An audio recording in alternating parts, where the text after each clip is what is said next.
Cerita komik yang ada di dalam video ini merupakan hasil karya imajinasi penulis yang bersifat imajinasi, karangan atau fiksi belaka. Jika ada kesamaan dengan nama, tempat, ataupun kejadian di dunia nyata, itu hanya suatu kebetulan saja. Kami sebagai kreator juga tidak bermaksud menyinggung pihak manapun melalui cerita ini.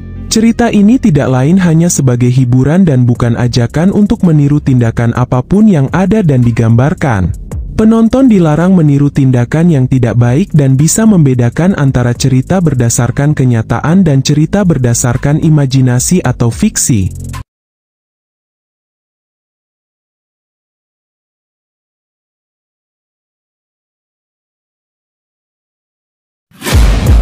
Taking shots at the enemy. I'm gonna make it to the top, leave a legacy. If I got something to say, you better let me speak. Turn it up a new degree. Dunia ini memasuki era baru sejak kemunculan dungeon dan monster yang ada di dalamnya. Seorang pemuda bernama Kiyomi, berusia 38 tahun, berhasil memiliki kemampuan kelas assassin. Dan dia merupakan hunter kelas S. Dia memiliki seorang adik perempuan yang sudah tiada karena menderita sakit yang obatnya sangat sulit didapatkan. Saat ini Kiyomi bergabung dengan sebuah kelompok untuk menaklukkan sebuah dungeon. Monster pertama yang mereka lawan adalah serigala bayangan kelas B, dan mereka menyuruh Kiyomi untuk maju seorang diri menghadapi monster itu. Akhirnya dia pun maju dan berhasil menancapkan belatinya. Tapi serangan belatinya sama sekali tidak melukai monster itu. Bahkan Kiyomi terkena serangan balik dan membuatnya terhempas sangat jauh. Barulah pemimpin kelompok mulai bertindak. Dia menebaskan pedangnya sekali dan monster itu langsung tumbang dalam sekejap. Setelah itu mereka membuli Kiyomi yang sangat lemah di hadapan monster kelas B. Meskipun dianggap bodoh dan tidak berguna, namun sampai saat ini dia tidak punya pilihan untuk tetap bertahan di kelompok ini. Hingga pada akhirnya terungkap bahwa kelas assassin di sini adalah kelas paling lemah dan sangat tidak cocok untuk pertarungan kecuali adanya kerjasama di dalam sebuah tim. Bahkan Kiyomi tidak mendapatkan jatah pembagian hasil jarahan karena dianggap tidak terlalu membantu saat pertarungan. Dan Kiyomi sudah terbiasa dengan perlakuan seperti ini.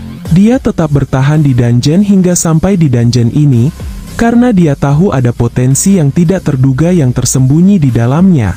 Hari ini mereka memutuskan untuk kembali karena semua monster berhasil mereka habisi. Namun di saat yang bersamaan muncul monster dengan ukuran yang sangat besar di hadapan mereka. Itu adalah naga mekanik yang biasa disebut sebagai kurulukan. Monster yang sangat kuat karena berada pada kelas S.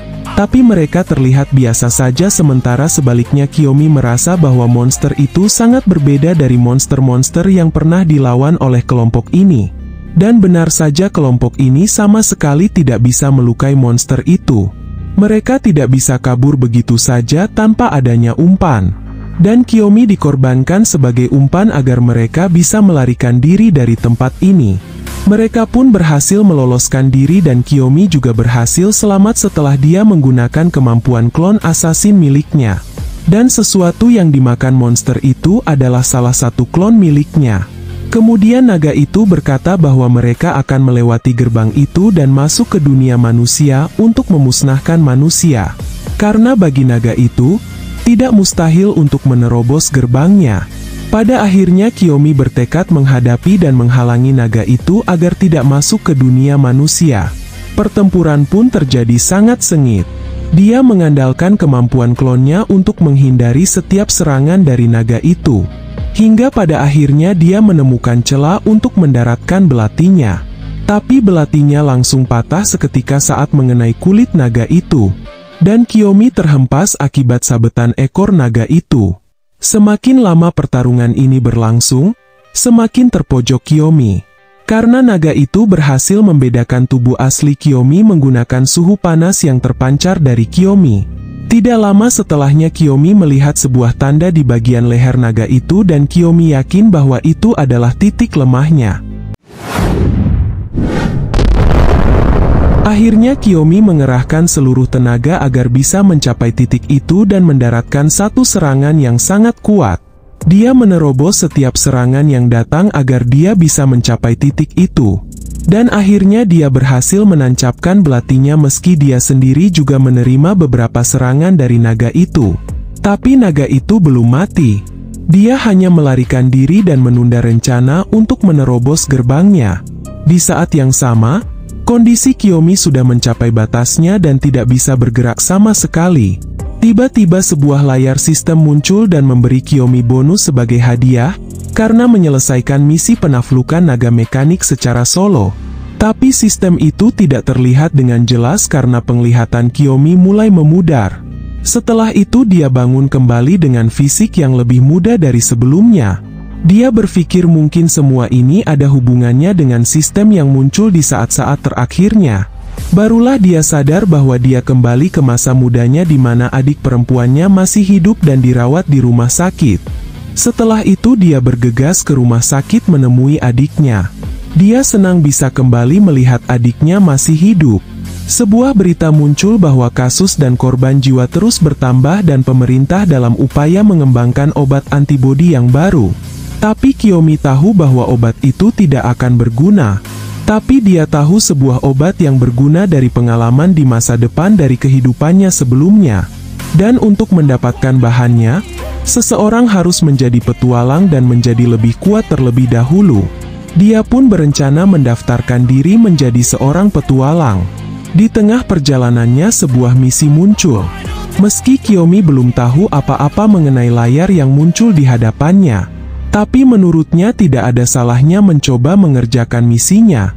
Karena misinya sangat mudah yaitu lari cepat menuju bukit, pull-up, dan memberi salam kepada orang-orang sekitar. Mulanya dia memberi salam kepada setiap orang yang dia temui. Meski harus menahan malu karena memberikan salam harus dilakukan dengan suara yang lantang. Lari cepat dan pull-up juga berhasil dia selesaikan. Sisanya tinggal memberi salam hingga 30 orang. Setelah menyelesaikan semua misinya, sistem memberi bonus berupa kenaikan level sebanyak 3. Dan levelnya saat ini adalah level 3. Dia merasa sangat senang karena pada umumnya untuk menaikkan 3 level sekaligus membutuhkan waktu sangat lama. Singkatnya dia sampai di sebuah tempat untuk mendaftarkan diri sebagai seorang petualang.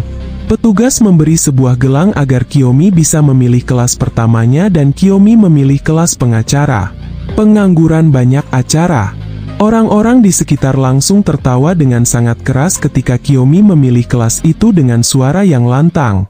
Bahkan petugas itu mencoba menasehati Kiyomi agar memilih kelas yang lebih baik tapi Kiyomi sama sekali tidak menghiraukannya. Setelah itu dia membeli sebuah pedang gigi iblis. Pedang ini sangat mahal, tapi untuk investasi awal sangat bagus dan akan banyak membantu. Setelah mendapatkan pedang, dia langsung menuju ke sebuah dungeon khusus bagi para pemula. Dulunya dia juga memulainya dari dungeon ini. Monster di sini sangat lemah karena hanya berada di kelas F. Di level 3 ini, menggunakan pedang sebesar itu terasa sangat ringan. Padahal dulu saat dia memilih kelas assassin, dia sangat kesulitan menggunakan pedang sebesar itu. Hasil kerja kerasnya saat ini membuahkan hasil. Dia mendapatkan banyak sekali batu sihir. Permintaan batu sihir sangatlah tinggi karena bisa digunakan sebagai sumber energi teknologi ilmiah. Dan semua petualang masuk ke dalam dungeon karena salah satunya adalah untuk mendapatkan batu sihir sebanyak-banyaknya. Tidak lama setelahnya muncul monster langkah kelas E. Lawannya saat ini sangat kuat sehingga pertarungan berjalan sedikit lebih lama. Alasan kenapa Kiyomi memilih kelas pengangguran karena kelas ini memiliki kemampuan utama yang disebut kemahiran. Kemampuan ini bisa mempelajari sesuatu seperti misalnya teknik yang dimiliki oleh lawan. Dan dia berhasil mengalahkan monster itu setelah dia mempelajari kemampuan dan teknik yang dimiliki monster itu. Selain itu, monster dengan kelas langka juga akan menjatuhkan batu sihir dengan kelas yang langka juga. Singkatnya dia kembali ke petugas untuk menyerahkan batu sihirnya. Awalnya petugas itu mengira bahwa Kiyomi akan kesulitan karena dia kembali terlalu cepat. Tapi betapa terkejutnya petugas itu saat tahu bahwa Kiyomi datang dengan tas yang dipenuhi dengan batu sihir. Tiba-tiba orang yang tidak dikenal mulai membuat masalah. Pria itu berkata bahwa kelas pengangguran tidak mungkin bisa bertarung. Dan pria itu menuduh bahwa Kiyomi sudah berbuat curang. Karena Kiyomi tidak suka dengan sikap kasarnya, Kiyomi pun langsung melintir tangan pria itu. Tidak lama setelahnya muncul sebuah misi darurat. Dan misi daruratnya adalah menyanyi di stasiun selama 5 menit. Meski dia bernyanyi sambil menahan malu, tapi misi konyol ini sangat penting agar dia menjadi lebih kuat. Dan hadiahnya adalah sebuah cincin batu sihir. Cincin itu bisa meningkatkan kemampuan senjata. Semakin tinggi tingkat kemahirannya maka akan semakin tinggi juga peningkatan yang didapatkan. Singkatnya, Kiyomi kembali masuk ke dalam dungeon pemula dan menghabisi banyak monster di sana. Setelah tasnya penuh, dia pun kembali dan memutuskan untuk beristirahat. Sesampainya di kantor, petugas itu menunjuk ke arah Kiyomi dan karena ada seorang pria sedang mencari pria kuat untuk bergabung ke dalam kelompoknya. Awalnya pria itu terkesan karena Kiyomi membawa tas yang penuh dengan batu sihir. Dan itu menunjukkan bahwa Kiyomi memiliki kemampuan. Tapi orang itu batal mengajak Kiyomi setelah tahu bahwa kelas yang dimiliki adalah kelas pengangguran. Tidak lama setelahnya ada seorang wanita mendekatinya. Wanita itu sudah mendengar pembicaraan Kiyomi sebelumnya, dan pada akhirnya tertarik dengan Kiyomi. Namanya Alice dari klan Carnelian Race, seorang petualang kelas S. Dia mengajak Kiyomi bergabung meski sudah tahu kelas Kiyomi hanya kelas pengangguran dan Kiyomi pun menerimanya. Kemudian Alice memberinya surat rekomendasi. Dengan surat itu, Kiyomi bisa masuk ke dalam dungeon yang kelasnya 1 level lebih tinggi. Singkatnya dia langsung menggunakan surat itu untuk bisa masuk ke dalam dungeon bayangan salju kelas D. Tiba-tiba muncul monster kelas D, dan di saat yang bersamaan sebuah misi konyol muncul, yaitu menahan nafas selama 60 detik. Akhirnya Kiyomi bertarung melawan monster itu sambil menahan nafasnya. 60 detik berlalu dan Kiyomi diberi hadiah kenaikan 1 level. Dan levelnya saat ini berada pada level 5. Dengan levelnya yang sudah naik, Kiyomi berhasil mengalahkan monster itu dengan sangat mudah.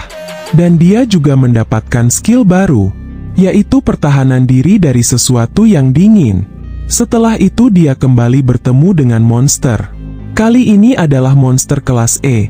Singkatnya dia sudah berhasil mengumpulkan banyak batu sihir. Dia merasa bahwa dirinya harus berterima kasih kepada Alice. Berkat Alice, dirinya bisa masuk ke dungeon kelas D, dan bisa mendapatkan banyak pengalaman. Tidak lama setelahnya dia mendengar suara dari petualang yang lain. Kelompok petualang ini terpojok dan tersisa 1 gadis dengan kelas penyembuh. Sementara sisanya mengalami luka-luka. Kiyomi datang dan berhasil menyelamatkan gadis itu. Musuh kali ini adalah monster tipe langkah dan berada pada kelas D. Mereka semua bersyukur karena Kiyomi datang untuk membantu. Tapi mereka kembali cemas setelah tahu bahwa Kiyomi memiliki kelas pengangguran karena setahu mereka, kelas itu tidak bisa bertarung sama sekali. Monster itu mulai bergerak dan mengincar Kiyomi. Mereka berdua saling bertahan dan melancarkan serangan. Sebelum melancarkan serangan, Kiyomi menambahkan bonus poin pada stats kekuatan serangan sehingga kekuatan serangannya naik secara drastis. Dan pada akhirnya monster itu kalah dalam 1 serangan pedangnya. Mereka heran karena sebelumnya Kiyomi mengaku memiliki kelas pengangguran tapi pada faktanya, dia bisa menggunakan kemampuan berpedang. Setelah itu dia membantu gadis itu untuk berdiri agar segera bisa menyembuhkan teman-temannya. Di dunia ini ada 2 kelas yang tidak dihargai. Pertama adalah kelas pengangguran dan yang kedua adalah kelas penyembuh. Itu terbukti saat gadis itu berusaha menyembuhkan mereka, tapi mereka tetap bersikap kasar padanya. Bahkan mereka mengancam akan mengeluarkan gadis itu dari tim mereka karena kerjanya sangat lambat. Akhirnya Kiyomi maju dan menyuruh mereka untuk memecat gadis itu sekarang juga. Dan setelah itu dia mengajak gadis itu untuk bergabung dengannya dan berjanji akan menjadikan gadis itu sebagai petualang yang hebat dan kuat. Tapi karena Kiyomi ada urusan lain, dia langsung pamit dan pergi begitu saja. Singkatnya dia sampai di kantor untuk menukar batu sihir dengan uang. Karena Kiyomi mendapatkan batu sihir bayangan salju, Dia pun dinaikkan satu level menjadi petualang kelas E. Setelah itu dia mengunjungi adiknya dan membawakan kue. Sesampainya di sana, dia melihat Natsu yang sedang tidur dengan pulas. Akhirnya dia berniat menyimpan kue itu di dalam sebuah laci. Tapi ternyata tidak bisa masuk karena kebesaran. Akhirnya Kiyomi pun memakan sendiri kuenya. Malamnya gadis bernama Alice menghubunginya. Dan Kiyomi merekomendasikan seorang gadis dengan kelas penyembuh yang menjanjikan kepada Alice. Keesokan harinya petugas wanita itu memberikan sertifikat kenaikan kelas dan memberikan selamat kepada Kiyomi. Tidak lama setelahnya ada 3 orang mantan petualang kelas D. Mereka adalah tahanan karena pernah melakukan tindak kejahatan. Petugas wanita itu berkata bahwa dirinya kesulitan untuk mencari orang yang mau menerima misi sebagai pengawas untuk tahanan itu. Tapi Kiyomi bersedia melakukannya karena apapun misinya yang jelas dia mendapatkan bayaran. Kiyomi juga sudah tahu cara untuk menangani seorang tahanan. Para tahanan itu diizinkan melakukan aktivitas sebagai seorang petualang. Mereka akan dibekerjakan untuk menaklukkan dungeon. Tapi mereka harus diawasi oleh petualang lain. Dan misi Kiyomi adalah mengawasi mereka saat di dalam dungeon agar mereka tidak melarikan diri. Polisi juga sudah menyiapkan sebuah alat keamanan yang terpasang di masing-masing leher para tahanan.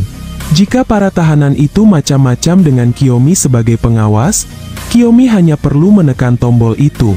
Singkatnya mereka pun masuk ke dalam dungeon api kelas D. Dan niat buruk para tahanan mulai terlihat sangat jelas saat mereka sudah berada di dalam dungeon. Karena tindakan mereka mencurigakan, akhirnya Kiyomi menekan tombol keamanan agar kalung yang mereka pakai bisa bereaksi. Tapi benda itu sama sekali tidak bereaksi. Bahkan mereka bisa dengan mudah menghancurkan kalungnya. Kemudian mereka berkata, "Kami tidak memiliki dendam kepadamu. Tapi ini adalah kesempatan kami. Agar berjalan lancar, kau harus mati lebih dulu." Di saat yang bersamaan, Kiyomi mendapatkan sebuah misi. Misinya adalah menghancurkan semua musuh. Dan di saat itu juga muncul monster kadal api kelas D. Dan monster itu menarget salah satu pria tahanan itu. Tapi pria itu sangat kuat.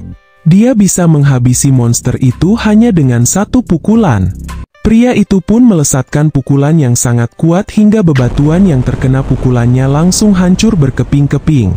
Sementara pria satunya terlihat sedang menggali tanah dan mengambil sebuah koper. Dan di dalam koper itu tersimpan perlengkapan untuk bertarung. Pria yang membuka bajunya itu memiliki kelas petarung jarak dekat sehingga setiap pukulannya akan memberikan kerusakan yang besar. Selanjutnya pria botak berbadan besar itu memiliki pertahanan yang sangat tinggi. Menurut Kiyomi, target yang paling mudah untuk dikalahkan lebih dulu adalah pria yang membawa senjata kapak. Pria itu memiliki kemampuan kemahiran dan bisa memberikan buff kepada temannya. Kiyomi pun langsung mengincarnya dan melesatkan tebasan pedangnya.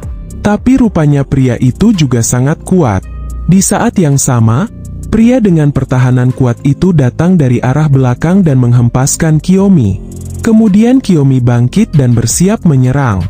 Musuh menyadari bahwa Kiyomi memiliki sesuatu yang belum digunakan. Akhirnya mereka bertiga mengerahkan seluruh kekuatannya dengan buff penguatan fisik. Di saat yang sama, Kiyomi berhasil mempelajari dan mendapatkan kemampuan milik musuh, yaitu kemampuan penguatan fisik dan langsung mengaktifkannya saat itu juga. Kiyomi pun melesat dengan kecepatan sangat tinggi dan mengincar pria yang membawa kapak. Satu orang berhasil dia kalahkan.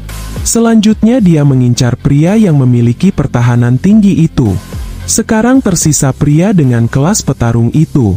Tapi Kiyomi lengah karena ternyata pria botak itu masih bisa bergerak dan mencoba menahan kakinya. Dan pria petarung itu berhasil mendaratkan pukulannya tepat di wajahnya Kiyomi, hingga Kiyomi terpelanting dengan sangat keras. Itu adalah pukulan yang sangat berat. Sampai-sampai Kiyomi susah untuk bernafas setelah terkena pukulan itu. Tapi setelah ingat adiknya yaitu Natsu, Kiyomi pun kembali bersemangat dan mencoba untuk bangkit. Dia kembali menggunakan kemampuan penguatan fisiknya lalu melesat dan mengalahkan mereka berdua sekaligus. Misi darurat untuk mengalahkan semua musuh berhasil dia selesaikan.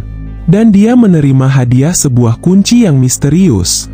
Singkatnya, dia kembali keluar dungeon sambil membawa para tahanan itu. Tapi setelahnya, Kiyomi kehilangan keseimbangannya dan jatuh pingsan. Waktu berlalu dan tahanan itu memberikan informasi kepada bos mereka bahwa misinya gagal akibat seseorang. Dan orang yang mereka maksud adalah Kiyomi. Pria jahat ini biasa dipanggil dengan sebutan Babazono. Seorang petualang kelas S dan kemampuannya adalah kelas assassin. Orang yang mendirikan klan penjahat yang kerjanya hanya menghabisi petualang lain. Tapi dia menutupi kedoknya dan dikenal sebagai seorang selebriti. Waktu pun berlalu. Dia ingat bahwa 3 orang yang sebelumnya dia lawan itu sangat kuat. Hingga memotivasi dirinya untuk berlatih lebih keras dan menjadi lebih kuat, hingga tidak terkalahkan oleh siapapun. Setelah latihan, dia juga ingat bahwa dia sudah mendapatkan sebuah kunci misterius dari sistem. Dia pun ingin menggunakan kunci misterius itu. Kunci itu memicu munculnya sebuah gerbang saat digunakan dan Kiyomi langsung tersedot masuk ke dalamnya. Singkatnya, dia sampai di dungeon yang misterius dengan hamparan pasir yang sangat luas. Ini adalah dungeon labirin batu matahari. Dengan informasi yang sedikit dia mulai berjalan menyusuri tempat ini. Anehnya di tempat ini tidak ada seekor monster pun yang muncul. Saat dia berjalan, dia menginjak sesuatu yang agak keras. Dia pun mengeceknya. Ternyata ada batu sihir yang tertutupi pasir. Barulah dia ingat sesuatu bahwa ini merupakan dungeon tipe langka yang biasa disebut dengan nama lain yaitu dungeon penambangan. Dan seseorang memiliki kemungkinan untuk mendapatkan batu sihir yang sangat langka di sini. Dia pun menggali ke sana kemari untuk menemukan batu sihir yang langka itu. Hingga pada akhirnya dia menemukan batu sihir yang dia cari. Itu adalah batu sihir bulan. Batu sihir ini adalah bahan untuk membuat obat yang bisa mengobati penyakit Natsu. Untuk penyembuhan secara total, dia memerlukan 10 batu sihir seperti ini. Dia pun terus menggali dan berharap bisa menemukannya lagi. Hingga tidak terasa waktu yang diberikan sistem habis dan Kiyomi dikembalikan secara otomatis. Dia hanya mendapatkan 1 meski dia sudah terus menggalinya. Selain itu, dia juga berhasil membawa 1 batu sihir misterius. Informasi tentang batu ini sangat sedikit. Jadi Kiyomi berencana membawa batu itu kepada ahlinya. Singkatnya dia mengunjungi Natsu dan berencana memberikan batu sihir bulan yang sudah dibuat dalam bentuk kalung. Tapi Natsu menolaknya karena terlihat seperti ketinggalan zaman.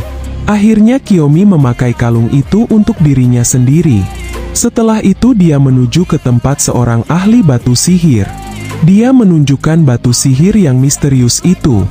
Menurut orang itu, batu yang dibawa Kiyomi sangat luar biasa. Batu sihir itu bisa memberikan efek sihir kepada senjata yang akan ditingkatkan.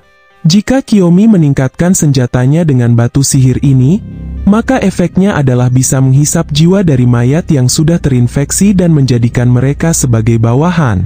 Singkat cerita, orang itu sudah meningkatkan pedang Kiyomi dengan batu sihir misterius itu. Dan untuk mencoba kemampuan pedangnya, dia pergi ke tempat latihan. Dan di tempat ini seseorang harus membayar seorang summoner agar mereka mengeluarkan makhluk panggilan untuk digunakan sebagai latihan. Sebelum latihan, summoner akan melihat kelas orang yang ingin berlatih. Sehingga summoner bisa menyesuaikan makhluk apa yang cocok digunakan untuk latihan. Karena Kiyomi memiliki kelas pengangguran, wanita itu pun mengeluarkan makhluk yang dibilang paling lemah. Dia memanggil monster kelas E. Meski terlihat imut, itu tetaplah seekor monster. Monster yang awalnya imut langsung terlihat mengerikan ketika dia menyerang sambil membuka mulutnya. Tapi hanya dengan sekali tebasan Kiyomi, monster itu langsung terbelah menjadi 2 bagian. Dan setelah itu Kiyomi bisa merasakan bahwa itu benar-benar menyerap jiwa. Dan efeknya pertahanan sihir miliknya meningkat sebesar 1 poin. Tidak lama setelahnya datang seorang pria dengan kelas D. Dia adalah pelanggan kaya raya dan meminta agar summoner itu memanggil makhluk secara massal. Bahkan pria itu mengizinkan Kiyomi untuk masuk di dalamnya agar bisa latihan. Singkatnya, Summoner itu memanggil pasukan goblin biasa kelas D.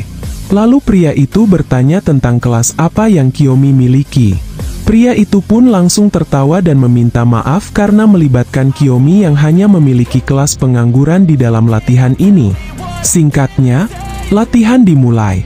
Beberapa detik kemudian pria itu dan wanita itu berhasil menghabisi satu goblin. Tapi betapa terkejutnya dia saat tahu bahwa di saat yang sama, Kiyomi sudah menghabisi puluhan goblin.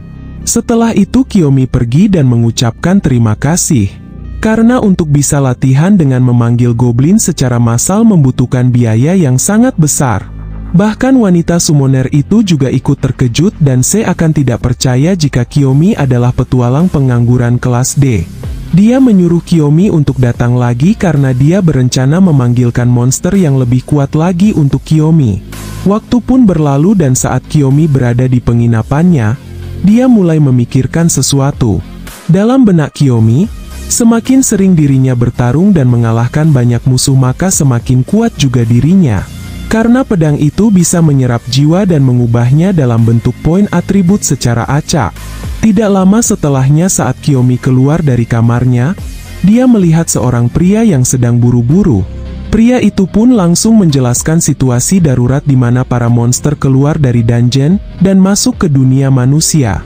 Di saat yang sama, misi darurat dari sistem juga muncul. Dan misinya adalah menghancurkan penyebab dari masalah ini. Dungeon yang rusak itu berada di kota Shibuya. Masyarakat sekitar lari berhamburan karena pasukan goblin mulai menyerang mereka. Dan Kiyomi muncul serta berhasil menyelamatkan satu orang dari serangan goblin.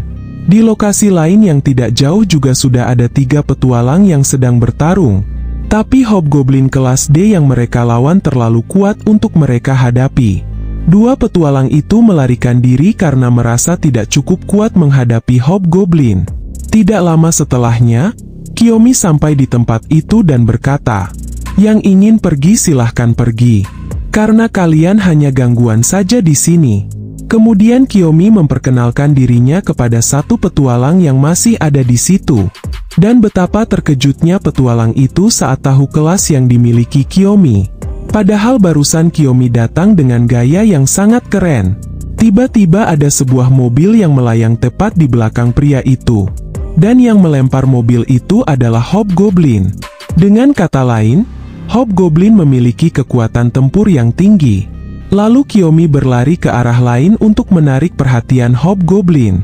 Dan setelahnya, hobgoblin itu mengejarnya.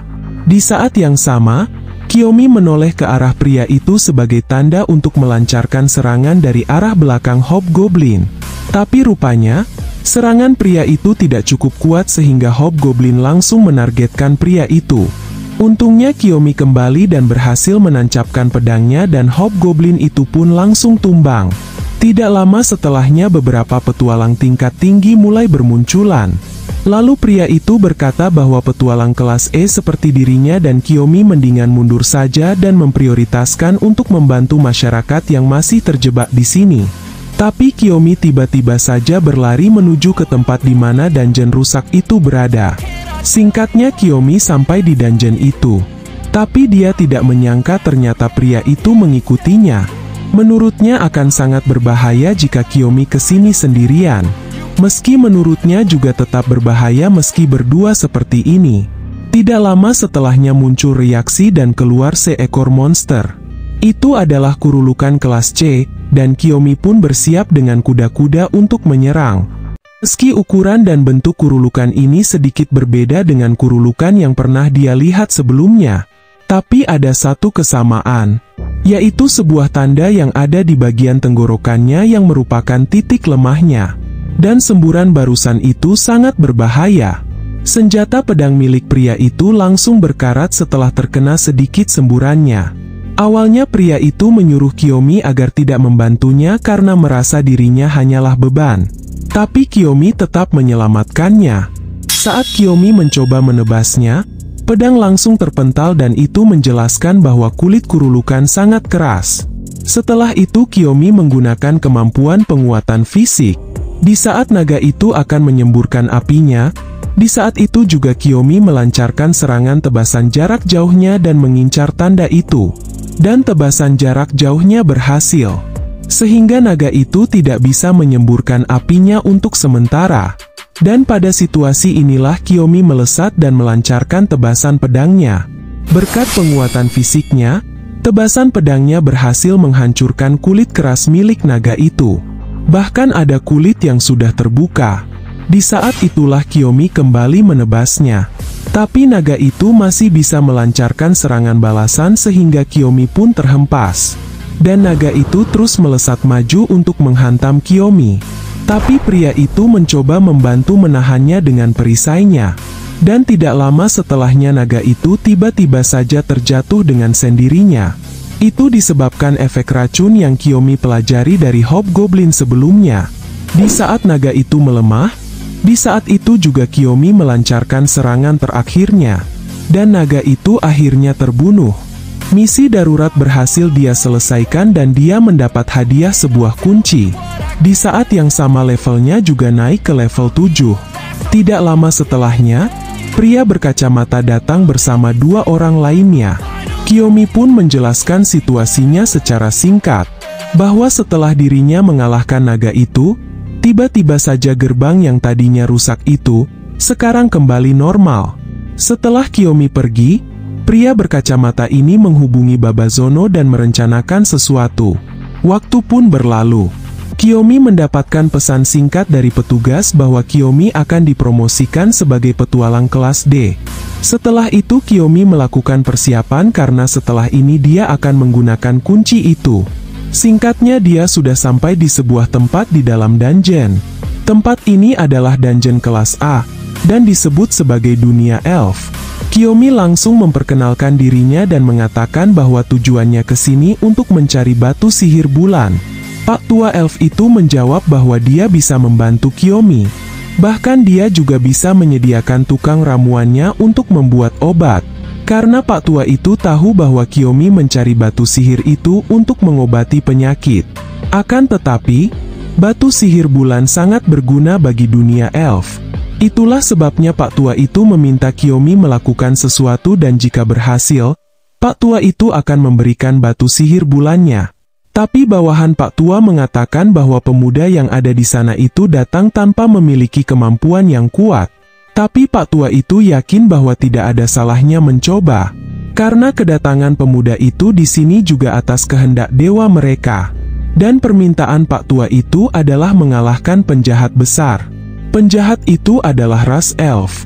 Tapi dia menggunakan kekuatannya untuk menyerang elf yang lain. Untuk sementara ini penjahat itu hanya ditahan. Dan Pak tua itu tidak bisa menghabisi penjahat itu karena di dunia ini, menghabisi sesama elf sangat dilarang. Itulah sebabnya dia meminta Kiyomi untuk mengalahkan penjahat itu. Dan Kiyomi menerima permintaan ini dengan imbalan batu sihir bulan. Sambil menunggu waktu duel tiba, Pak tua itu menyuruh Kiyomi untuk berjalan-jalan lebih dulu di kota ini. Dan wanita elf itu akan memandu Kiyomi untuk jalan-jalan. Wanita itu bercerita bahwa sebelum Kiyomi, sudah pernah ada orang dari dunia lain yang kesini. Tapi pada akhirnya orang itu mati. Jalan-jalannya berlanjut hingga mereka berdua sampai di sebuah pertunjukan. Dalam pertunjukan ini, elf pria itu akan menunjukkan kemampuan sihir yang dia miliki. Mula-mula dia mengeluarkan bola api dan terus membesar. Lalu dia menerbangkannya ke atas langit lalu meledakkan bola api itu.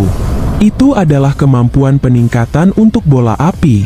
Ini adalah teknik untuk meningkatkan kemampuan sihir untuk sementara. Kata elf wanita itu, ini adalah sihir yang baru saja ditemukan. Di saat yang sama, Kiyomi berhasil mempelajari kemampuan itu. Jalan-jalan berakhir malam hari dan mereka berdua berpisah. Waktu berlalu hingga keesokan harinya di mana waktu duel akan dilakukan. Dan pria elf kekar inilah yang akan menjadi lawannya. Begitu duel dimulai, dia langsung mengeluarkan kemampuan sihirnya. Dan seketika cuaca berubah menjadi gelap. Tiba-tiba saja turun air hujan yang sangat deras pada satu titik aja, yaitu di tempat Kiyomi saja. Sehingga gerakan dan penglihatan Kiyomi terganggu. Di saat yang sama pria elf itu mengeluarkan sihir lain dan menargetkan kakinya Kiyomi. Setelah sihir itu menyentuh kakinya, tiba-tiba saja tanah yang Kiyomi pijak berubah menjadi lumpur dan Kiyomi langsung tersedot ke dalamnya. Pak tua elf itu merasa bahwa Kiyomi akan segera tamat dengan cepat. Kiyomi langsung menggunakan kemampuan peningkatan tubuh dan peningkatan skill, sehingga dia bisa lolos dari jebakan itu. Lalu Kiyomi melesatkan tebasan pedangnya. Tapi itu dihentikan pria elf dengan sihir es. Setelah itu pria elf menghujani Kiyomi dengan es tajam dari atas. Para penonton yang semuanya adalah ras elf langsung terdiam saat itu. Kondisi Kiyomi saat ini beku karena es dan penonton terlihat menikmati melihat pertarungan ini. Tapi tidak lama setelahnya, semua orang dikejutkan oleh Kiyomi yang berhasil menghancurkan es yang mengurungnya.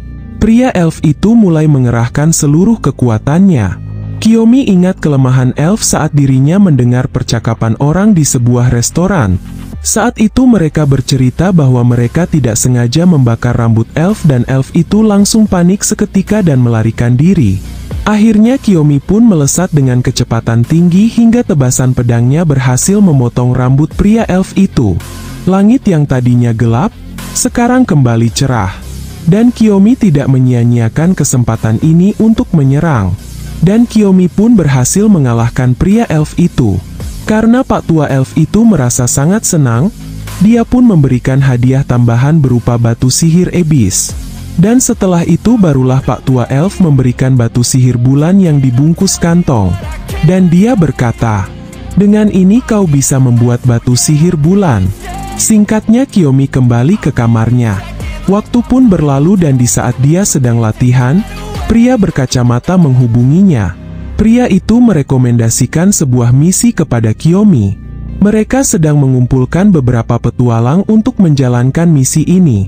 Dan Kiyomi tahu bahwa misi ini berkaitan dengan PK. PK adalah kelompok penjahat yang kerjanya menghabisi petualang lain.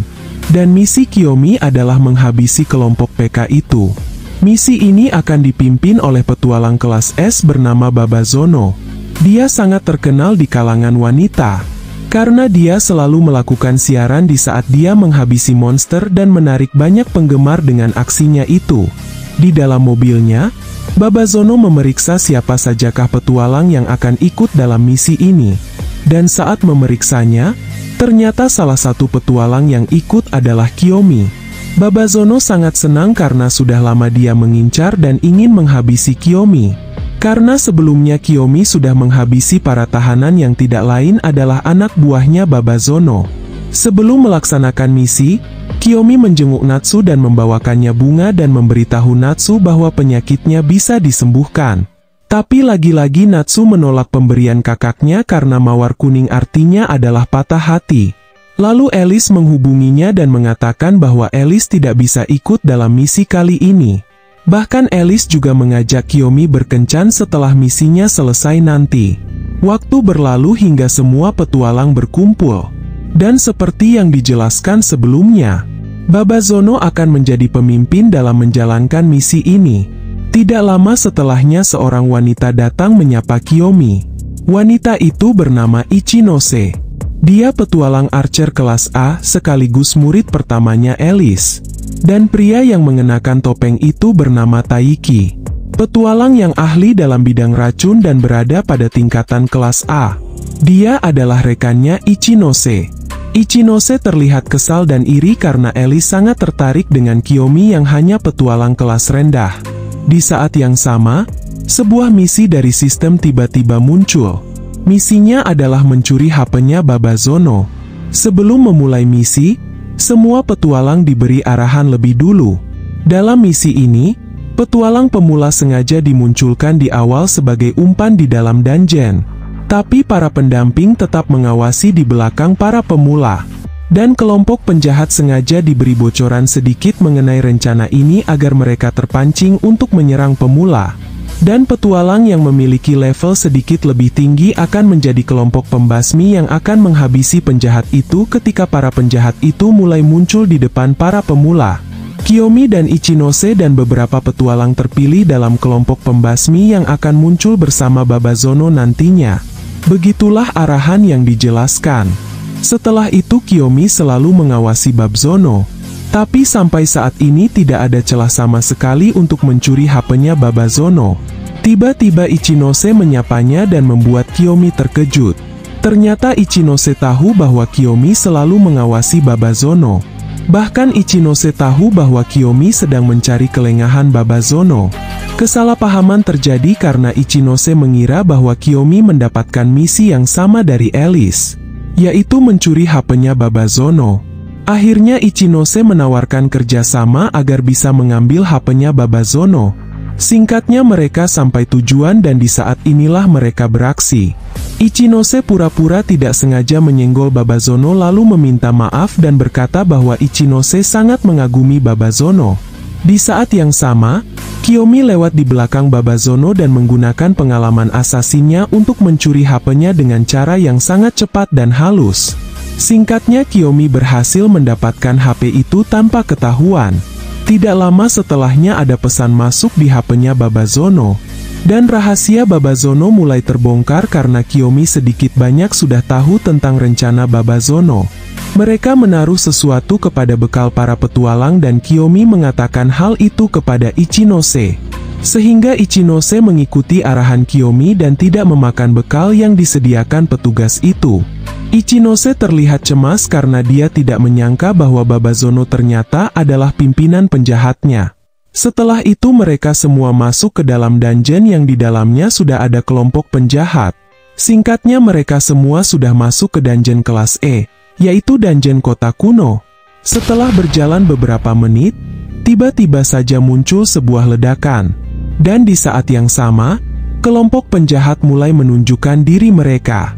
Salah satu wanita dari kelompok penjahat langsung melancarkan serangan sihir dan mengenai salah satu petualang pemula. Tidak lama setelahnya, Babazono bersama petualang dengan kelas menengah muncul dari arah belakang kelompok penjahat. Tapi satu persatu para petualang kelas menengah yang seharusnya bertugas membasmi penjahat, tiba-tiba saja mereka tumbang dan tidak berdaya. Dan setelah itu Babazono mulai menunjukkan jati dirinya yang asli.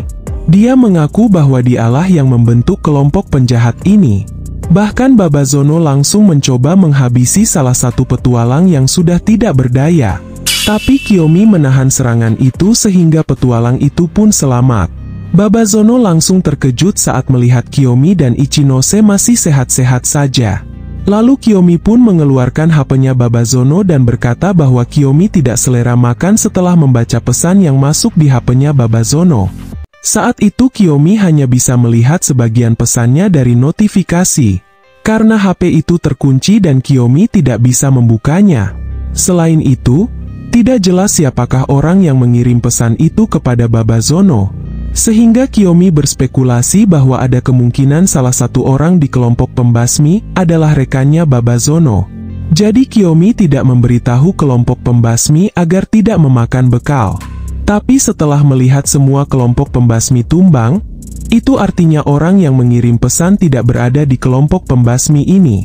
Namun hasil analisa dari Ichinose adalah, pria bernama Taiki, si ahli racun itulah pengkhianat yang sudah membantu Babazono memasukkan racun ke dalam bekal tim pembasmi.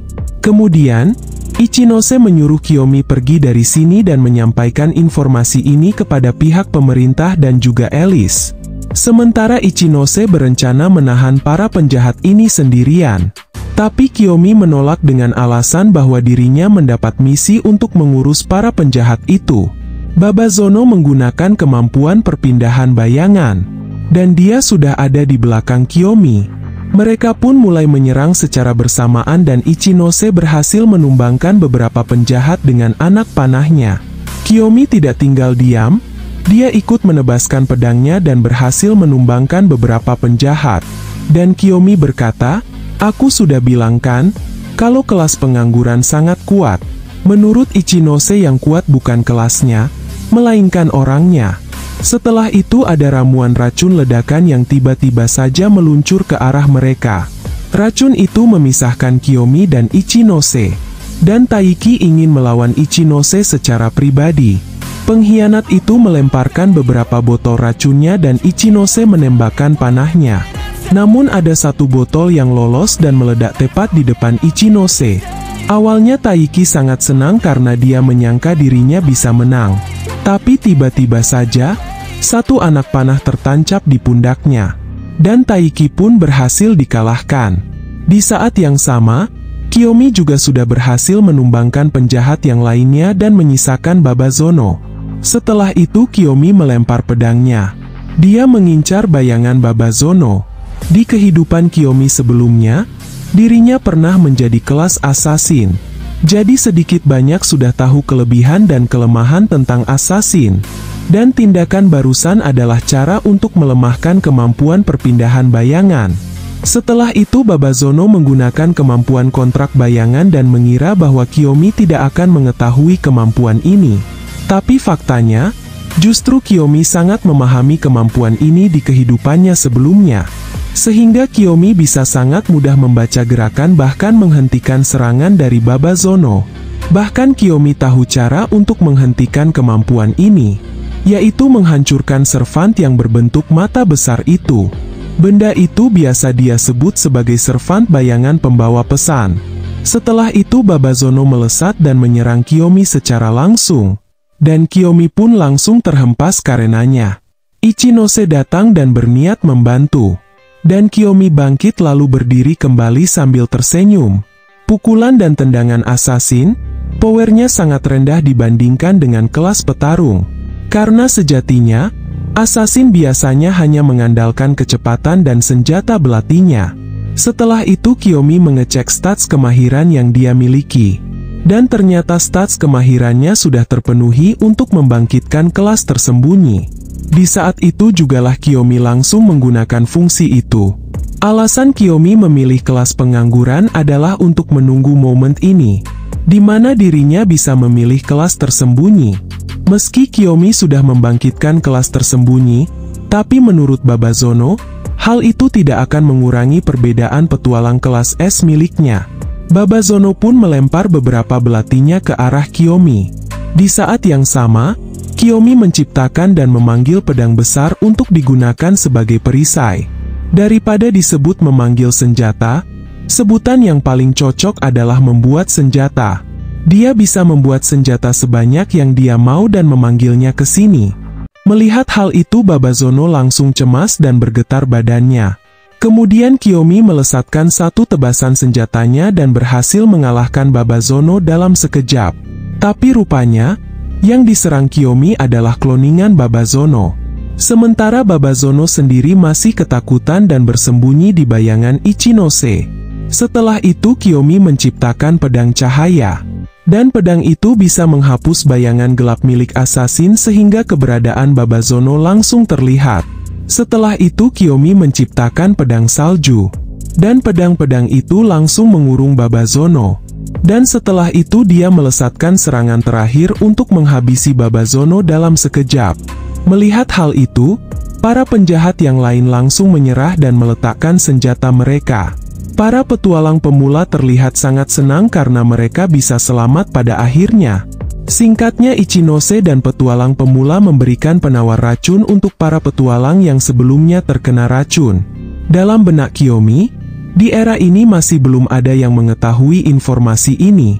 Di kehidupan Kiyomi yang sebelumnya, dirinya mendapatkan informasi berharga tentang kelas tersembunyi ini setelah Kiyomi menghabiskan banyak uangnya untuk mengandalkan kurir kelas S. Setelah semua mendapatkan penawarnya, Ichinose langsung mendekati Kiyomi dan berkata, "Apa-apaan yang tadi itu? Kekuatannya sangat tidak masuk akal. Aku akan meminta Alice agar kau bisa bekerja sama denganku di masa depan. Tapi kelas tersembunyi itu, bagaimana cara mendapatkannya? Apakah aku juga bisa mendapatkan kelas seperti itu?" Dalam benak Kiyomi, untuk mendapatkan kelas pembuat senjata, dibutuhkan poin kemahiran dalam jumlah tertentu. Dan pertumbuhan kemahiran sangat bervariasi dan tergantung kepada senjatanya. Dan Kiyomi bisa mendapatkan kelas ini karena dirinya memiliki banyak pengalaman di kehidupannya sebelumnya. Selain itu, dirinya juga terbantu dengan adanya sistem yang selalu memberinya misi darurat.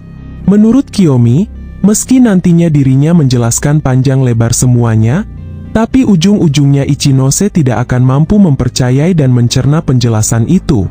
Akhirnya Kiyomi mengatakan bahwa untuk mendapatkan kelas ini sangat rumit dan sulit sehingga Kiyomi yakin bahwa Ichinose tidak akan mampu mendapatkannya.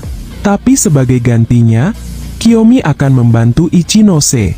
Karena Kiyomi memiliki beberapa informasi tentang kelas pemanah seperti Ichinose. Tidak lama setelahnya para petualang pemula datang kepada Kiyomi. Mereka mengucapkan banyak terima kasih karena Kiyomi sudah menyelamatkan mereka. Waktu berlalu hingga kejadian tentang Babazono sebagai penjahat pun muncul di berita. Dia ditangkap karena sudah mendirikan kelompok penjahat dan menyerang petualang lain saat menjalankan misi. Singkatnya Kiyomi datang ke petugas untuk mengambil bayarannya setelah menjalankan misi itu. Dan tidak lama setelahnya Alice memanggilnya. Dia mengajak Kiyomi ke suatu tempat. Di tempat ini ada Ichinose dan juga orang-orang yang lainnya. Kiyomi diberi kompensasi berupa uang dan perlakuan khusus yaitu menaikkan kelas petualang dari kelas D menjadi petualang kelas C. Akan tetapi, petualang kelas S bernama Miyata tidak setuju karena kenaikan kelas Kiyomi dari kelas D ke kelas C terlalu cepat. Miyata sama sekali tidak percaya jika Kiyomi mengalahkan Babazono kelas S di misi barusan. Dia menarik kerah baju Kiyomi dan menantang Kiyomi untuk melepaskan diri dengan kemampuan tersembunyi itu di sini. Karena Miyata yang memintanya, akhirnya Kiyomi menciptakan beberapa pedang dan memanggilnya ke sini lalu mengarahkan pedang-pedang itu ke Miyata. Barulah setelahnya Miyata melepaskan Kiyomi dan Miyata pergi begitu saja. Kemudian Alice memberitahu Kiyomi bahwa di antara semua petualang kelas S, baik kekuatan ataupun posisinya, Miyata adalah yang terlemah. Dia melakukan hal ini untuk melindungi jabatannya agar tidak digeser oleh orang lain. Tapi Alice tetap merasa takjub dengan kemampuan kelas tersembunyi milik Kiyomi. Kemudian Direktur Kantor Petualang berkata, "Apakah kau bersedia membagikan informasi kelas tersembunyi milikmu kepada kami?" Tapi Kiyomi menolaknya karena itu akan memicu sebuah keributan bagi kebanyakan petualang. Belum lagi nantinya akan muncul petualang seperti Miyata yang merasa posisinya akan terancam. Selain itu Kiyomi juga tidak suka ditanya-tanya dengan mereka. Setelah itu Alice mengajak Kiyomi untuk menemui seseorang bernama Hiyami. Singkatnya, Hiyami dan Kiyomi mengobrol di sebuah restoran di gedung tinggi. Kiyomi adalah kelas penyembuh yang sebelumnya pernah diselamatkan oleh Kiyomi. Dan sekarang Hiyami menjadi terkenal dan hebat setelah Kiyomi merekomendasikan Hiyami agar Alice melatih Hiyami. Bahkan level Hiyami saat ini sudah mencapai level 15. Itu lebih tinggi dari level Kiyomi saat ini. Dan tempat ini Alice lah yang menyiapkannya. Hiyami merasa sangat beruntung bisa bertemu dan diselamatkan Kiyomi. Hingga pada akhirnya dia menjadi terkenal dengan kelas penyembuhnya. Kemampuan utama yang dimiliki Hiyami adalah penyembuhan jiwa dan untuk saat ini dia bergabung di kelompok Necromancer. Kemampuan penyembuh jiwa tidak bisa dipelajari jika tidak ada Necromancer dan itu adalah kemampuan penting yang dapat mendukung kelas penyembuh. Di dunia 20 tahun mendatang itu adalah combo yang sudah biasa. Sedangkan di dunia ini, Hiyami adalah pencetusnya. Hiyami yang dulunya tidak berdaya, sekarang bisa berguna untuk rekan-rekan satu kelompoknya. Dan para kelas penyembuh yang memiliki keadaan sama dengan Hiyami berkata bahwa mereka bisa melihat harapan. Kelas penyembuh sekarang juga mulai populer. Dengan semakin banyaknya kelas penyembuh, maka tingkat bertahan hidup para petualang juga akan semakin tinggi. Setelah itu mereka terus mengobrol hingga pada pembahasan Natsu, adiknya Kiyomi yang saat ini sedang dirawat di rumah sakit. Cerita itu membuat hati Hiyami tersentuh hingga dia menawarkan diri untuk membantu menyembuhkan Natsu jika itu bisa dilakukan. Bahkan Hiyami juga berkata, "Jika tidak keberatan, bisakah aku dan kamu?" Kiyomi pun menjawab iya. Padahal Hiyami bermaksud untuk berkencan dengan Kiyomi meski kalimatnya belum dia ucapkan sampai selesai. Singkatnya mereka pindah ke kolam renang yang ada di gedung ini. Dan semua ini juga sudah disiapkan oleh Alice. Setelah itu Hiyami bertanya apakah Kiyomi sudah memiliki pasangan. Kiyomi pun menjawab bahwa dirinya tidak ada pacar dan belum ada niatan untuk mencari pacar. Mendengar jawaban seperti itu, Hiyami pun langsung bersemangat dan merasa senang. Setelah itu mereka bermain-main dan menikmati hari liburnya di kolam renang ini. Lalu Kiyomi menarik kaki Hiyami hingga dia tenggelam di air sebagai bentuk candaan. Dan setelahnya dia mendekati Hiyami dan berkata, "Aku akan menunjukkan sesuatu padamu, jadi perhatikan dengan baik. Aku memiliki kemampuan berenang yang sangat hebat yang aku sebut berenang gaya ikan tuna." Waktu berlalu hingga keesokan harinya. Mereka bertiga sudah berkumpul di ruangan lobi di jam 6 pagi. Mereka dipanggil ke sini karena Alice berencana akan mengirimnya ke dungeon kelas B. Dungeon dengan nama makam bawah tanah yang penuh dengan dendam. Jika mereka bertiga berhasil menyelesaikan dungeon ini, Alice berjanji akan mengundang mereka bertiga ke dalam klannya. Klan Alice bernama Carnelian Race. Klan yang memilih anggotanya secara ketat. Dengan kata lain, misi Dungeon B adalah tes masuk ke dalam klan milik Alice. Tapi seingat Kiyomi, klan ini musnah di kehidupannya sebelumnya. Dan apa penyebabnya? Kiyomi sendiri belum tahu soal itu. Pertemuan pagi ini sudah selesai. Alice kembali ke tempatnya dan Ichinose berencana memainkan game kesukaannya. Tapi Kiyomi menghentikan Ichinose dan mengajaknya ke suatu tempat. Dia akan mengajak Ichinose ke suatu tempat untuk mengambil barang yang bagus dan cocok digunakan untuk Ichinose. Sementara Hiyami merasa cemburu karena Kiyomi pergi begitu saja tanpa mengajaknya. Singkatnya mereka berdua masuk ke dungeon kelas C, dungeon hutan tua berkaki 6. Tapi ternyata Hiyami juga ada di sini. Dia secara diam-diam ikut ke sini dengan alasan ingin membantu dan mendapat pengalaman. Padahal dalam hati Hiyami dirinya ke sini hanya ingin bersama Kiyomi dan mendapatkan pengakuan. Dan dia tidak mau kalah dengan orang yang bernama Ichinose itu. Singkatnya mereka sampai di sebuah tempat. Dan di depan mereka adalah monster setengah manusia setengah kuda. Tiba-tiba muncul sebuah misi dari sistem.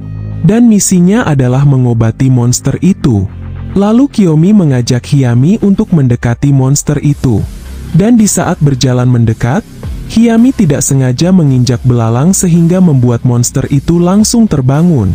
Monster itu langsung menembakkan panahnya kepada mereka bertiga.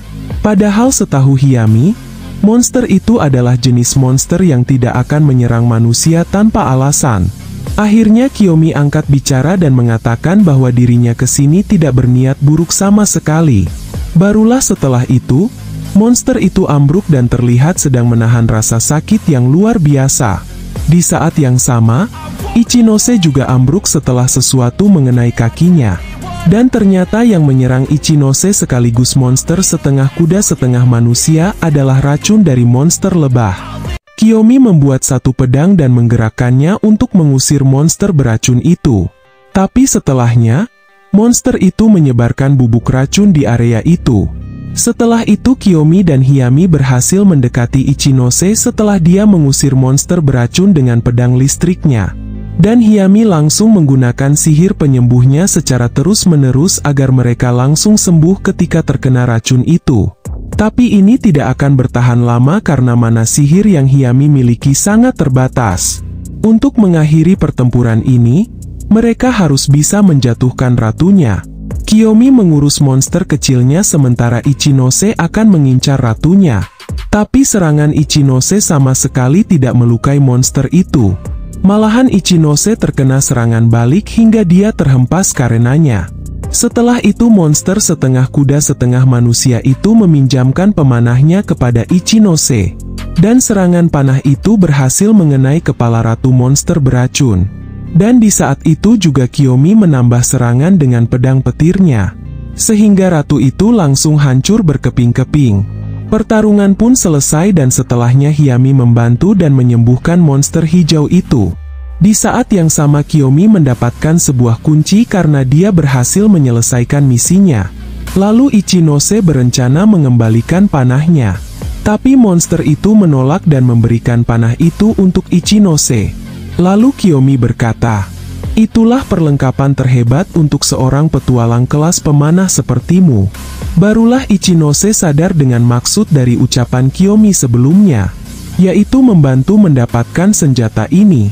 Padahal awalnya Kiyomi berencana mencuri senjata itu dari monster hijau. Tapi kejadian sekarang ini jauh lebih baik karena semua berakhir dengan lancar. Ichinose pun berterima kasih kepada Hiyami karena dengan adanya Hiyami yang ikut secara diam-diam, misi ini selesai dengan lancar. Kiyomi juga sadar bahwa sejak awal, monster hijau itu tidak berniat menyerang manusia. Karena panah yang ditembakkan di awal hanya untuk menghabisi monster beracun yang saat itu ada di dekat mereka. Waktu berlalu hingga keesokan harinya. Mereka menemui Alice sebelum pada akhirnya menjalankan misi untuk masuk ke dalam dungeon kelas B. Singkatnya mereka sudah masuk ke dalam dungeon itu. Ichinose yang awalnya semangat langsung berubah ketakutan saat dia sudah ada di dalam dungeon ini. Dijelaskan bahwa dungeon ini dipenuhi dengan monster mayat hidup dan kebal dengan serangan tipe fisik. Berbeda dengan Hiyami yang terbiasa di tempat ini karena Hiyami sudah terbiasa melihat mayat hidup saat dia di kelompok Necromancer. Tidak lama setelahnya muncul monster mayat goblin kelas C. Awalnya Ichinose bersemangat, tapi dia kembali ketakutan setelah dia melihat hantu yang ada di sebelah sana. Kiyomi menciptakan pedang Excalibur elemen cahaya dan langsung membantai mayat goblin sekaligus. Kiyomi berkata bahwa kekuatan seorang pembuat senjata seperti dirinya terletak pada kepintaran untuk memilih senjata yang paling cocok digunakan melawan musuh. Tapi elemen yang kuat juga akan mengonsumsi lebih banyak sihir. Setelah itu muncul monster lainnya. Itu adalah monster pemakan jiwa yang tidak memiliki wujud secara fisik dan merupakan monster kelas C. Dan ini di luar batas kemampuan Kiyomi dan Ichinose. Tapi sihir penyembuh jiwa milik Hiyami sangat mampu untuk melawan monster seperti itu. Kemampuan itu bisa menyembuhkan petualang, tapi di saat yang sama juga akan memberikan efek menyerang kepada jiwa monster tipe jahat. Tapi setelah itu semua, muncul mayat goblin dan monster pemakan jiwa dalam jumlah yang sangat banyak. Sehingga mereka harus melarikan diri. Hingga pada akhirnya mereka sampai di sebuah tempat. Setahu Kiyomi seharusnya di tempat ini ada sebuah jalan karena di kehidupannya yang sebelumnya, dia pernah ke dungeon ini. Tapi faktanya sangat berbeda dengan sekarang. Mereka malah menemui jalan buntu. Dengan kata lain, mereka tidak punya pilihan lain selain melawan monster-monster itu. Tapi di belakang monster itu ada sesosok wanita. Dan wanita itu adalah sosok hantu yang dilihat Ichinose sebelumnya. Kiyomi tahu bahwa sosok itu disebut sebagai Raja Kematian. Raja Kematian mengeluarkan sebuah alunan syair dan membuat semua monster goblin dan monster pemakan jiwa langsung tumbang seketika itu. Dan setelahnya, Raja Kematian merapalkan sebuah mantra kepada mereka bertiga hingga mereka terhempas sampai menembus dinding. Cerita berlanjut saat Kiyomi, Hiyami, dan Ichinose terhempas hingga mereka menembus sebuah dinding hingga mereka masuk ke sisi yang lain. Menurut Kiyomi, mereka masuk ke sebuah ruangan yang rahasia. Tidak lama setelahnya mereka dikejutkan oleh Raja Kematian yang ikut masuk menembus dinding. Mereka bertiga langsung siaga sebagai bentuk kehati-hatian meski Kiyomi merasa bahwa Raja Kematian tidak ada niat untuk bermusuhan. Kiyomi hanya penasaran dengan tujuan yang sebenarnya dari Raja Kematian. Barulah setelah itu Raja Kematian menghadap ke arah Hiyami dan berkata, "Pinjamkan aku kekuatanmu." Kemudian Raja Kematian menunjukkan sesuatu kepada mereka. Kiyomi tahu bahwa yang ditunjukkan Raja Kematian adalah bos dungeon ini. Sesuatu yang sangat mengerikan. Dan itu diberi nama pembebasan jiwa. Di mana mereka akan menangkap jiwa-jiwa orang yang sudah mati dan menggunakan kekuatan sihir dari jiwa orang yang sudah mati itu. Jiwa yang sudah ditangkap akan menjadi sumber daya sihir dan memberikan kekuatan yang sangat besar kepada bos dungeon. Karena suatu alasan, Raja Kematian ingin memutus sumber kekuatan sihirnya. Dan itu bisa dilakukan dengan keterampilan penyembuh jiwa milik Hiyami. Penyembuh jiwa adalah sihir penyembuhan yang bisa mengubah jiwa orang yang sudah mati menjadi sihir penyembuhan yang sangat dahsyat. Ichinose merasa jika Kiyomi terlalu banyak mengetahui sesuatu. Padahal ini adalah pertama kalinya Kiyomi masuk ke sini. Tapi Kiyomi tidak ingin menjawab pertanyaan Ichinose. Setelah itu Raja Kematian melubangi dinding bagian lain dan menyuruh mereka bertiga untuk masuk ke dalam dan Kiyomi tahu maksudnya. Dia ingin menunjukkan bahwa bos dungeon ada di dalam sana. Akhirnya mereka bertiga pun masuk ke dalam dan akhirnya sampai di tempat bos dungeon. Bos dungeon dengan sebutan pencuri jiwa adalah monster rank A. Kiyomi mencoba menenangkan mereka dan melakukan tindakan sesuai rencana. Monster itu mulai melancarkan serangan dan di saat yang sama, Raja Kematian datang dan membantu memberikan sebuah perisai. Tapi Raja Kematian mendapat serangan dari bos dungeon hingga dia terjatuh ke lantai. Tidak lama setelahnya, persiapan yang sebelumnya dilakukan Hiyami sudah selesai. Dan Hiyami langsung menggunakan kemampuan penyembuh jiwanya. Kemampuan itu memurnikan jiwa yang ditangkap bos dungeon dan Hiyami menggunakannya untuk memberi buff kepada Kiyomi dan Ichinose. Setelah mendapatkan buff, Ichinose langsung mengincar lentera yang dibawa bos dungeon. Anak panahnya mampu menembus pertahanan bos dungeon. Ichinose kembali menembakkan serangan panahnya yang kedua. Namun bos dungeon lebih dulu melesatkan rantainya. Rantainya langsung mengikat di tangan Ichinose. Dan dia menarik Ichinose ke tempatnya. Kiyomi datang secara diam-diam dan menebas bos dungeon sampai tangannya putus. Pedang Kiyomi memiliki atribut cahaya yang menimbulkan efek negatif kepada bos dungeon. Hal mengejutkan terjadi. Bos dungeon bisa menumbuhkan tangannya yang terpotong. Kemudian dia menyerang dan meledakkan Kiyomi. Dia senang karena berhasil melukai Kiyomi. Tapi setelahnya dia terkejut karena ternyata Kiyomi masih baik-baik saja. Lalu bos dungeon kembali menyerang. Dan di saat yang sama Hiyami juga menangkisnya. Sehingga saat ini Kiyomi bisa bergerak dengan bebas. Kiyomi langsung melesatkan tebasan jarak jauhnya. Dan tebasan itu langsung memutus kepala bos dungeon. Tubuh bos dungeon yang kalah itu langsung menghilang dan menyisahkan lenteranya. Dan Kiyomi mendekat untuk menghancurkan lenteranya. Saat benda itu hancur, keluarlah jiwa-jiwa yang tersimpan di dalamnya. Raja Kematian mencari satu jiwa yang dia kenal. Dan setelahnya muncul satu jiwa seperti seorang anak.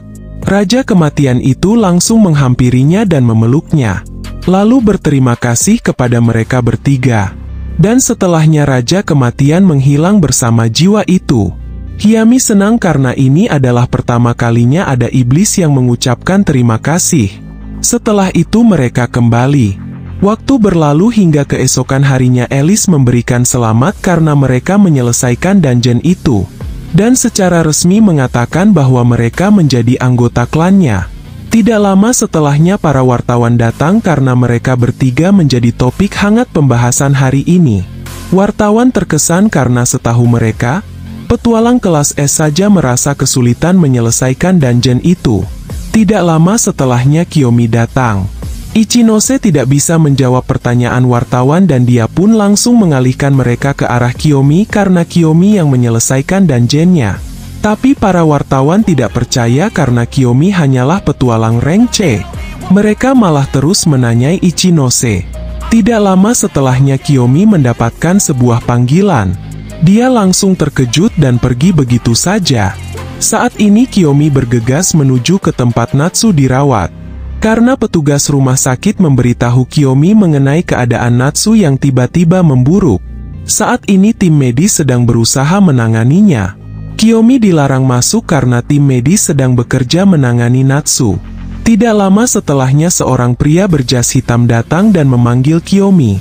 Pria itu mengembalikan HP Kiyomi yang sebelumnya terjatuh di tempat Alice. Dia menyuruh Kiyomi untuk mengangkat teleponnya. Dan ternyata itu adalah Alice. Alice tahu keadaan Natsu saat dia mengecek HP-nya Kiyomi yang terjatuh.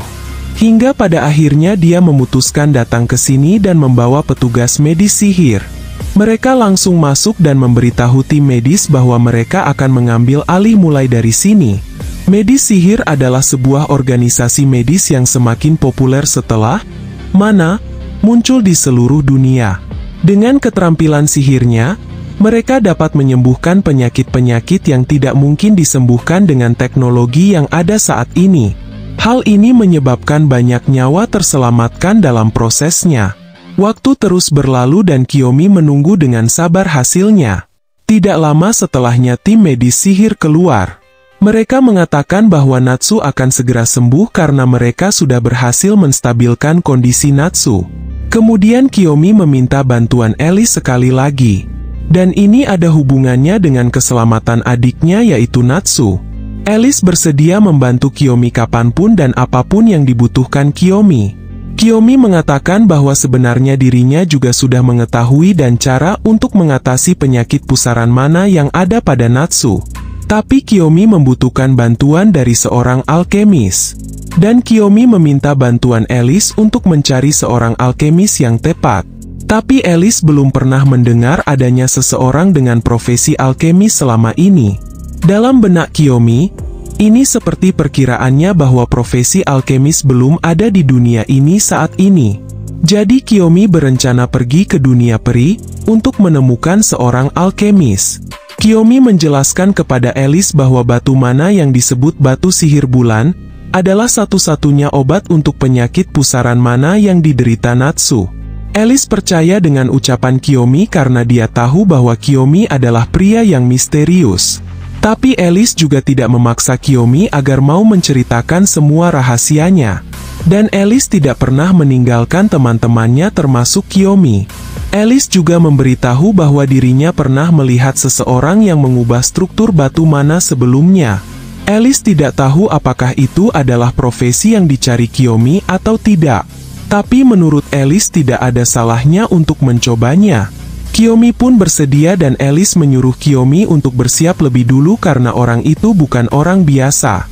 Scene pindah di lokasi rumah sakit Universitas Pusat Tokyo. Pria berkacamata itu bernama Kanzaki Taira. Dia adalah dokter afiliasi rumah sakit Universitas Pusat Tokyo. Saat ini dia berhasil mengembangkan obat baru. Dan sebelumnya dia juga sudah berhasil mengembangkan obat-obat baru lainnya. Berkat bakatnya ini, dia menghasilkan banyak uang setiap kali dia membuat obat baru. Bakat yang dia miliki bisa dikatakan mirip seperti seorang alkemis.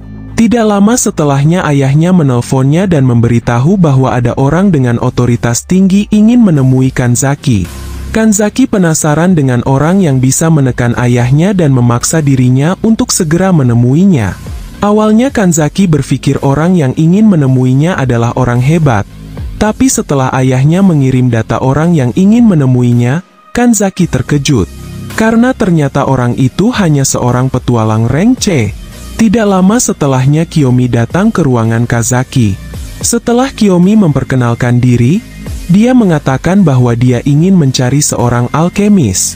Dan Kiyomi kesini atas rekomendasi dari seseorang. Dan Kanzaki terus terang bahwa dirinya awalnya seorang dokter dan mengubah profesinya sebagai seorang alkemis rank A. Kanzaki juga bersedia membantu Kiyomi asalkan Kiyomi mau membayarnya dengan uang yang sangat tinggi.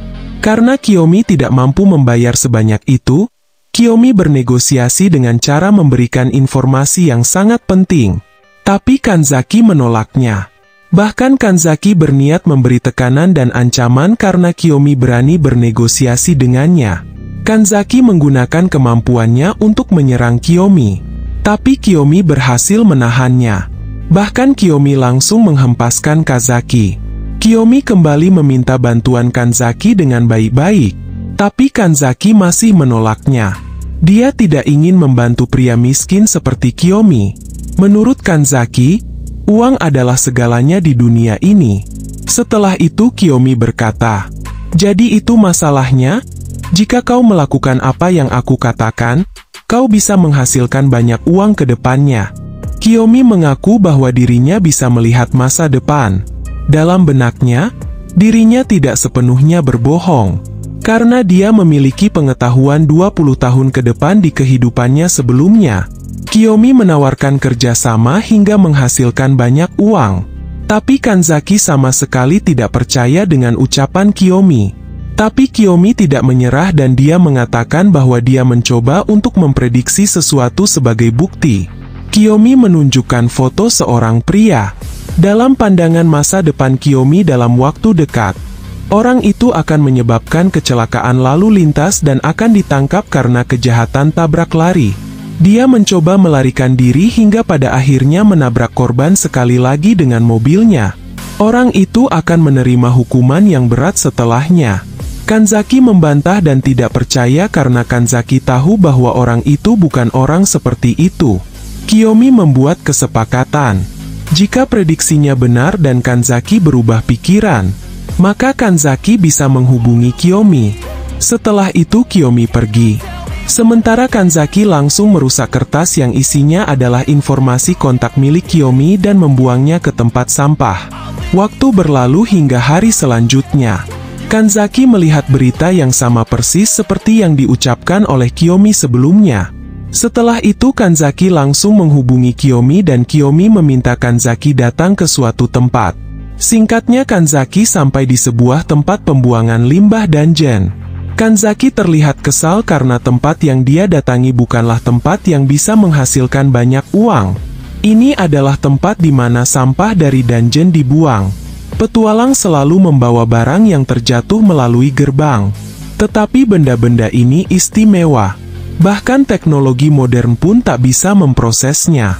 Karena mereka tidak bisa menyimpan barang-barang itu tanpa batas waktu sehingga mereka hanya membuangnya di sini. Kiyomi memberitahu bahwa 3 tahun dari sekarang akan ada teknologi yang mampu mengolah bahan-bahan ini sebagai bahan bakar nabati. Tetapi dengan kekuatan yang Kanzaki miliki, ini bisa dilakukan dalam waktu 1 tahun. Dengan ini, Kanzaki bisa memonopoli bisnis ini untuk diri sendiri. Kanzaki kembali tidak percaya karena menurutnya kali ini, Kiyomi ingin menipunya dan menggunakan bakat Kanzaki untuk membuat Kiyomi menjadi kaya.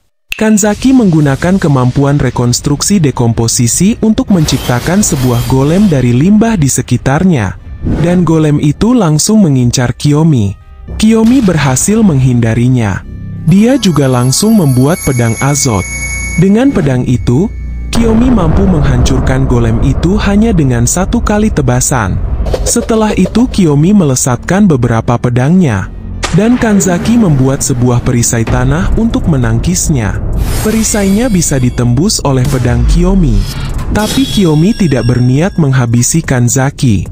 Kiyomi mengatakan bahwa dirinya hanya ingin bekerja sama dan tidak ada niatan untuk menipu Kanzaki. Kiyomi menyuruh Kanzaki melakukan ini bukan secara gratis. Sebenarnya Kiyomi ingin menawarkan pertukaran yang setara sebagai imbalannya. Kanzaki membenarkannya bahwa uang adalah hal yang paling penting di dunia ini. Bahkan jika itu hanya 1 yen, Kanzaki tetap harus mendapatkannya. Setelah itu Kanzaki bersedia untuk membantu Kiyomi. Tapi dalam benak Kiyomi, kekuatan membaca masa depan milik Kiyomi masih belum jelas. Namun, sebuah keterampilan yang belum pernah Kanzaki lihat sebelumnya itu, memiliki kemampuan untuk menekan Kanzaki. Menurut Kanzaki, setidaknya itu adalah kemampuan petualang rank A. Setelah itu mereka berdua basa-basi dan membahas soal bisnis ini ke depannya. Hingga pada akhirnya kesepakatan terjalin. Hari berikutnya di gedung penelitian umum kampus Universitas Pusat Tokyo, Kiyomi datang ke ruangan laboratorium pribadi milik Kanzaki. Setelah itu Kiyomi mengeluarkan bahan-bahan untuk membuat obatnya. Ini pertama kalinya Kanzaki melihatnya dan dia juga bisa merasakan sihir yang kuat dari dalam batu sihir bulan itu. Terlihat indah seperti kepompong. Batu-batu ini saat ini belum terbangun dan Kiyomi ingin Kanzaki membangunkan mereka dengan kekuatannya sebagai seorang alkemis. Kiyomi juga memberitahu bahwa efeknya adalah bisa digunakan sebagai obat untuk penyakit yang bernama shock mana. Kanzaki terkejut karena sampai saat ini obat untuk penyakit itu belum pernah ada. Kanzaki meragukan ucapan Kiyomi tapi Kiyomi menjawab bahwa itu adalah kebenarannya karena di dalam batu-batu ini bisa menetralkan penyumbatan mana dari mana shock. Kanzaki berpikir bahwa Kiyomi bagaikan harta karun yang bisa dimanfaatkan. Kanzaki secara diam-diam mengirim pesan kepada seseorang. Dan setelahnya Kanzaki mulai melakukan pekerjaannya. Dia mengubah sifat panasnya berkat arahan dari Kiyomi. Tidak lama setelahnya batu itu mulai berubah. Bagian terluarnya mulai terkelupas dan menjadi bentuk bulat. Saking senangnya Kiyomi langsung berterima kasih kepada Kanzaki. Karena dengan begini, Kiyomi bisa menyelamatkan adiknya. Alice juga ikut merasa senang bisa menyaksikan momen bersejarah ini. Tapi menurut Alice, mereka harus bisa menjaga pencapaian ini dengan sangat hati-hati dan sebisa mungkin agar tidak dipublikasikan lebih dulu. Tapi menurut Kanzaki, sekarang adalah waktu yang tepat untuk mengumumkannya.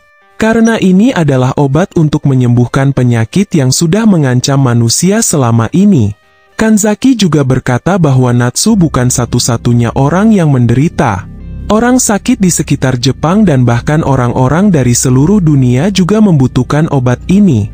Tidak lama setelahnya petugas melaporkan sesuatu bahwa di luar gedung sudah banyak sekali orang yang berkumpul.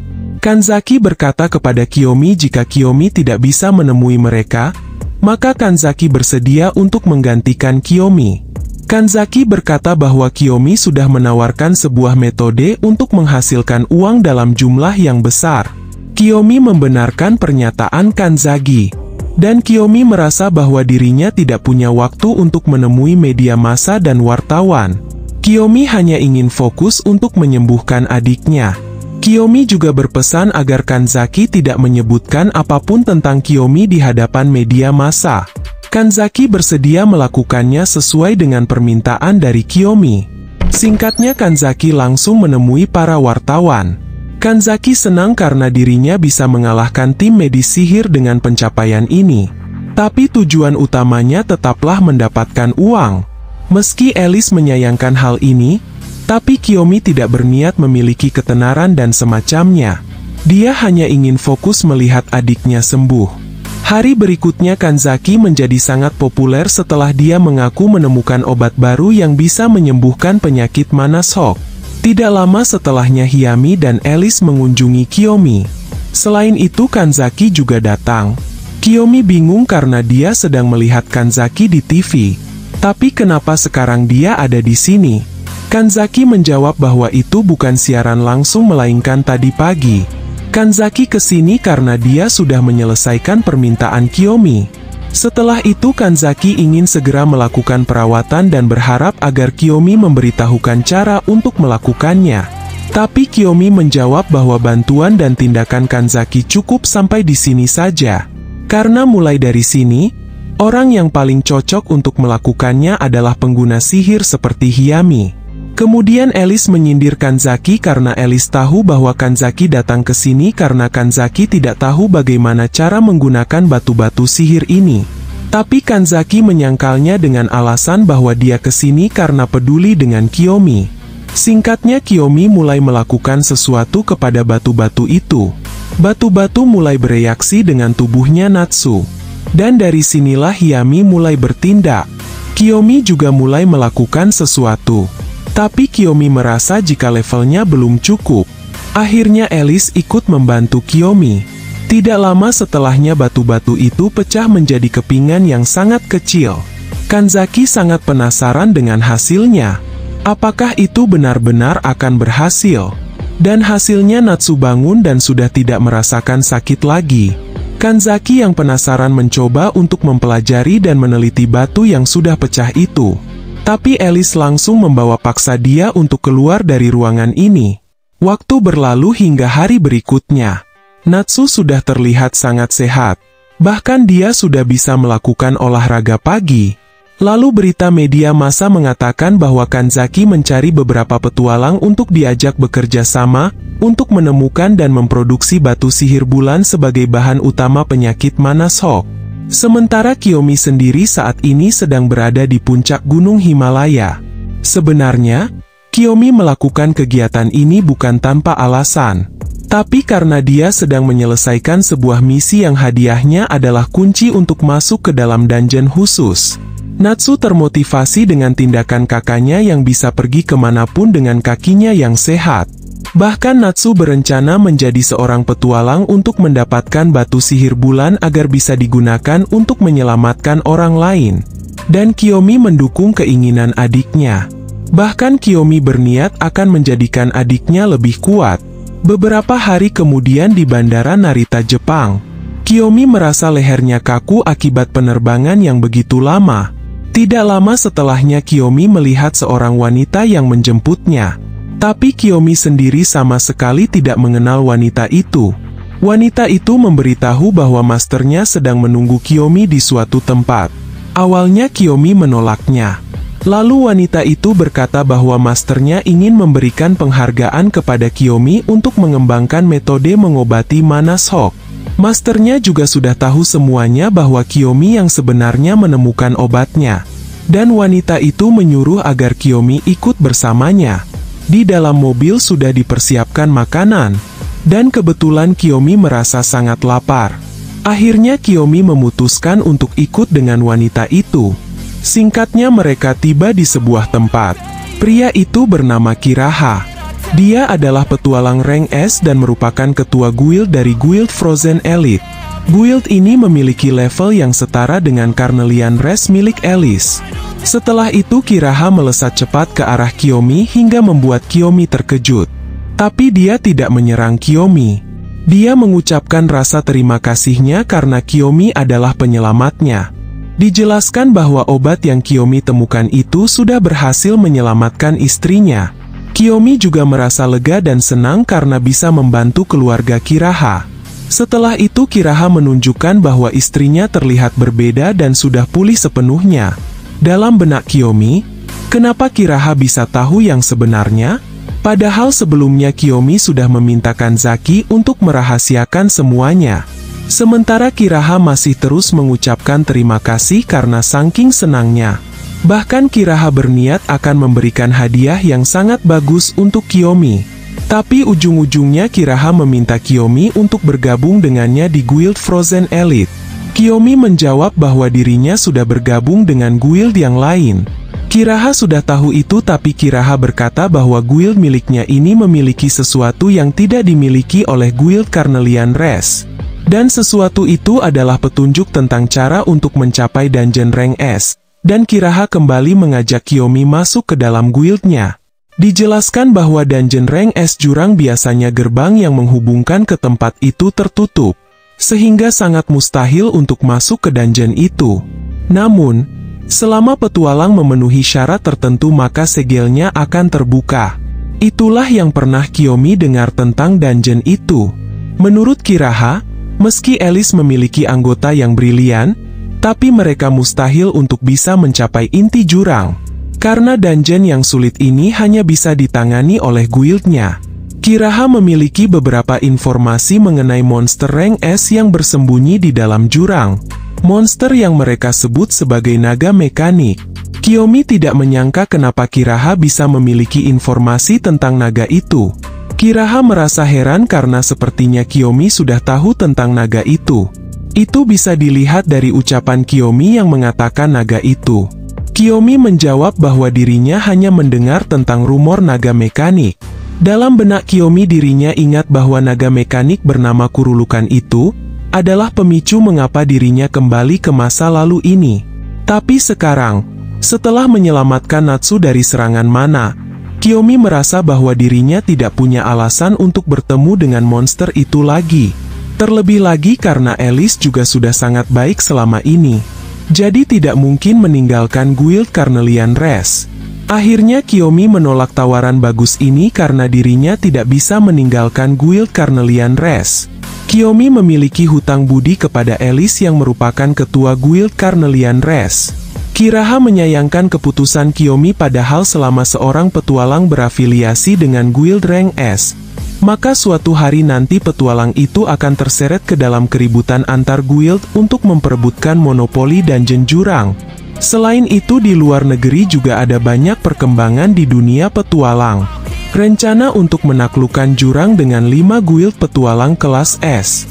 Setelah itu Kiraha menunjukkan sebuah surat resmi yang isinya adalah permintaan dari pemerintah. Surat itu diberikan beberapa hari yang lalu kepada guild besar termasuk Guild Carnelian Race milik Alice. Pemerintah terlalu cepat dalam mengambil kesempatan untuk menaklukkan jurang tersebut. Para petinggi sepertinya sedang mengincar harta karun bernilai tinggi dari dungeon jurang itu. Beberapa hari kemudian, diadakan sebuah pertemuan yang dihadiri oleh 5 guild besar dan mereka adalah Miyata dari Guild Honor of the Continent, Mimi Startal dari Guild Startal, Ginji dari Guild Minweeper, Kiraha dari Guild Frozen Elite, dan Alice dari Guild Carnelian Res. Hari ini mereka akan membahas misi penaklukan Dungeon Rank S, yaitu Dungeon Jurang.